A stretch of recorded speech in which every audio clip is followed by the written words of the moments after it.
ولعن آخر هذه الامة اولها، اور فرمایا اس امت کے آخر والے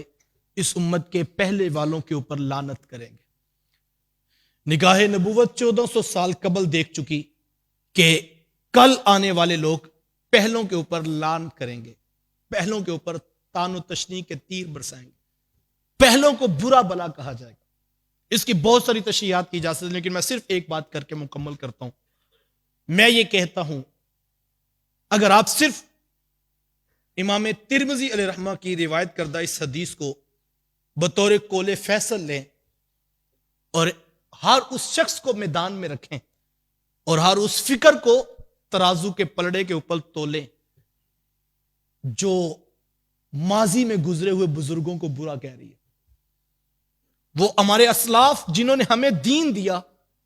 اگر کوئی قرآن اور حدیث پڑھ کر بھی ان کو برا کہہ رہا ہے تو وہ سوچے کہیں وہ حضور کی حدیث کا مصداق تو نہیں بن رہا کہ حضور نے فرمایا تھا بعد میں آنے والے پہلوں کے اوپر لعنت کریں، جبکہ حضور نے فرمایا تھا بہترین زمانہ میرا زمانہ ہے، میں بہترین زمانہ میرا زمانہ ہے، اور پھر اس کے بعد فرمایا کہ بہترین زمانہ اس کے بعد میرے ماننے والوں کا زمانہ ہے، یعنی صحابہ کا دور، تابعین کا دور، یہ بہترین زمانہ حضور فرما رہے ہیں، اور یہ بہترین لوگ ہیں۔ اور اگر کوئی منہ کھول کے وہاں تک بھی جا کے حملہ کر آتا ہے اور وہ کہتا ہے کہ میں حدیث پیش کر رہا ہوں اور میں قرآن اور طریق کا حوالہ پیش کر رہا ہوں، تو پھر وہ قرآن نے کہا تھا یضل بہ کثیرا ویہدی بہ کثیرا، یہی قرآن ہے، اس کو پڑھ کے کچھ گمراہ ہو جاتے ہیں اور کچھ ہدایت کو پا جاتے ہیں۔ تو ہمیں یہ تعلیم دی گئی تھی، ہم نے بڑوں کو برا نہیں کہنا۔ اگر آپ اپنے باؤ اجداد کو برا کہہ رہے ہیں، اپنے اسلاف کو برا کہہ رہے ہیں، اپنے مذہبی رہنماؤں کو برا کہہ رہے ہیں، اور وجہ صرف اپنے نفس کی خواہش ہے اور اپنے آپ کو منوانا مقصود ہے کہ میں بہت بڑا عالم ہوں اور میری ریسرچ دیکھو، میرے پبلیکیشنز دیکھو، اور میرے جو ہے وہ آرٹیکلز دیکھو، میں نے کتنی ریسرچ کر لی ہے، اور پیچھے والوں کو کچھ نہیں پتا تھا، آج پتا لگا ہے، اور وہ یہ ثابت کرتا ہے کہ میرے علاوہ کوئی شخص بھی ہدایت پر نہیں ہے، تو میں ہی ہدایت کا سرچشمہ ہوں اس دور کے اندر۔ اپنے آپ کو منوانے کا وہ نشہ ہے جو انسان کو گمراہی کی طرف لے جاتا ہے۔ حضور میں ایسے لوگ آئیں گے جو اپنے ماضی پر گزرے ہوئے بڑوں کو برا کہیں گے اور اپنے آپ کو منوائیں گے۔ ہم اسی لیے میرے استاذ مکرم اکثر فرمایا کرتے ہیں،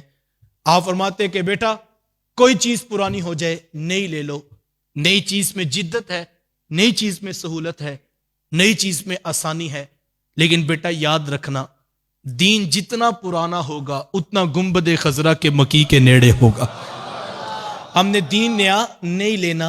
دین وہی ہے جو حضور داتا گنج بخش علی حجویری لے کر آئے ہیں، دین وہی ہے جو خواجہ معین الدین چشتی اجمیری لے کر آئے ہیں، دین وہی ہے جو شاہ نقش بند بخاری لے کر آئے ہیں، دین وہ ہے جو ہمارے بزرگوں نے، ہمارے اسلاف نے ہمیں دیا ہے۔ زمانہ بڑی بھی تحقیق کر جائے، زمانہ بہت بھی آگے چلا جائے، لیکن دین کے بتائے ہوئے اصول دائمی ہیں، اور اس کی بڑی وجہ یہ ہے ہمارے بزرگوں کا عمل پختہ تھا، ان کا اعتقاد اور ان کا یقین کامل تھا، تو نتائج معاشرے کو نصیب ہو رہے تھے۔ اور اگر آج ایسا نہیں نصیب ہو رہا تو اس کی بڑی وجہ یہ ہے کہ ہمارا یقین اور ہمارے اعتقادات اور ہمارے اعمال کی پختگی نہیں ہے، ورنہ آج بھی گفتگو لوگوں کو ہدایت کی راہیں عطا فرماتی ہے۔